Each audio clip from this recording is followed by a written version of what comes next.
Bangladesh high court কর্তৃক junior instructor পদর 30% পদে craft instructor পদোন্নতি পাইরে সৌরি গরিবের রায় এবং 21 সালের বিতর্কিত ক্রাফট নিয়োগের বিরুদ্ধে সারা দেশত কারিগরি ছাত্র আন্দোলনের 6 দফা দাবি কর্মসূচির লই একাত্মতা প্রকাশ করে রাঙ্গামাটির হাফতাইত অবস্থিত বাংলাদেশ সুইডেন পলিটেকনিক ইনস্টিটিউট সাধারণ শিক্ষার্থীদের উদ্যোগে বিক্ষোভ প্রতিবাদ মিছিল এবং হাফতাইত সড়ক অবরোধ করা হয়।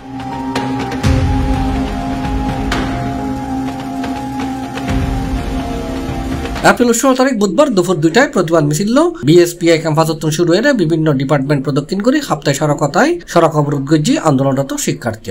এই সময় বিএসপিআই এর সিভিল উড ডিপার্টমেন্টের শিক্ষার্থী ইমতিয়াজ আফজাদ চৌধুরী, ইলেকট্রিক্যাল ডিপার্টমেন্টের রিশাদ মাহমুদ, মোহাম্মদ মাসুম, তাসিন কবির রাতুল, মুজাহিদুর রহমান নকিবুর নেতৃত্বে বেলা 8:30 পর্যন্ত শিক্ষার্থী ক্যাম্পাস সংলগ্ন হাপ্তায় সড়ক অবরোধ করে রাখিয়ে নানান স্লোগান দেয়।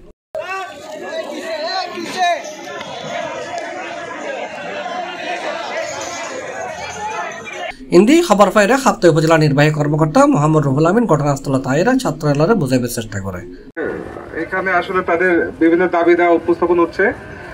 আমি কিছুদিন আগে ঘটনাটা শুনেছি, তো আমার কাছে দাবি সবগুলো যৌক্তিক মনে হয়েছে এবং আমি এর আগে এখানে এসেছিলাম, সেখানে কিন্তু আমি বলেছি আমি নিজেও কিন্তু একজন টেকনিক্যাল পারসন।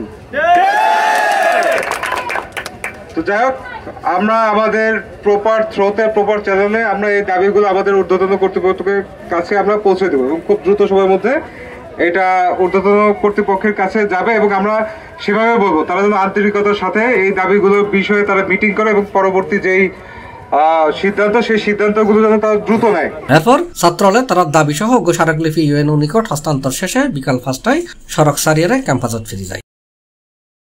আন্দোলনরত শিক্ষার্থী হই সকল পলিটেকনিক ইনস্টিটিউট কারিগরি ছাত্র আন্দোলন বাংলাদেশ কর্তৃক উত্থাপিত 6 দফা দাবি বাস্তবায়ন না হওয়া পর্যন্ত সারা দেশব্যাপী রোড ব্লকেট কর্মসূচি পালন করা হচ্ছে। যে 6 দফা দাবি উত্থাপিত হয়েছে যা সম্পূর্ণ যৌক্তিক এবং এই দাবির সাথে একাত্মতা প্রকাশ করার অনুরোধ করছি। অতএব বিনীত আবেদন এই যে চলমান আন্দোলনে শিক্ষার্থীদের সাথে সমর্থন জানিয়ে বাধিত করবেন। C+ TV, Chittagong.